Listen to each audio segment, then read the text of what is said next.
সকালে তো যেমন 30 জনের মতো কামড়ানো হয়েছে। এখন পর্যন্ত যা আসতেছে আরো শুনতেছি, তাতে আরো মনে হয় যে প্রায় 50 জনের মতো ছাড়াইনি এখন পর্যন্ত। আমাদের কাছে ফোন আসছে অনেক জায়গায়, রাজাখালী, মাতাবনিয়া, তারপর হচ্ছে থানা ব্রিজ, অনেক জায়গায় কামড়াইছে, রুগী আসতেছে আমাদের কাছে।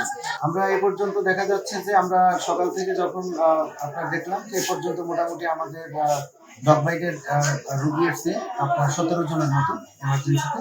তো আমরা তাদেরকে ইমিডিয়েট যে ম্যানেজমেন্টগুলো দরকার আমরা করে দিচ্ছি। তবে একটা সমস্যা হচ্ছে, সেটা হচ্ছে বর্তমানে ভ্যাকসিন সাপ্লাই সংকটের কারণে পেশেন্টদের আসলে একটু কষ্ট হচ্ছে, কারণ ভ্যাকসিনগুলো কিনতে হচ্ছে একটু বেশি দাম দিয়ে। কারণ ভ্যাকসিনের দামটা একটু বেশি, বিশেষ করে ইমিউনোগ্লোবুলিন এটারও একটু দামটা বেশি। তো সেক্ষেত্রে অনেক রোগী আমার এখানে একটু এটার বর্তমান বাহিরের এটার সাপ্লাই কমে গেছে, সেক্ষেত্রে অনেক রোগীকে আমরা পটুয়াখালী রেফার করে দিয়েছি।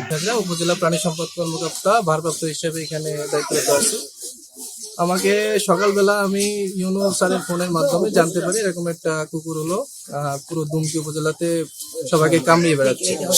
এটা অবগত হওয়ার পরে আমরা আমাদের অফিসের স্টাফ যারা ছিল সবাই মিলে মাঠে নামার পরে এলাকাবাসী ছিল, বিশ্ববিদ্যালয়ের প্রশাসন, সবাই মিলে আমরা সম্মিলিতভাবে কুকুরটিকে ধরতে সক্ষম হয়েছি এবং একই সাথে কুকুরটিকে মেরে ফেলা হয়েছে।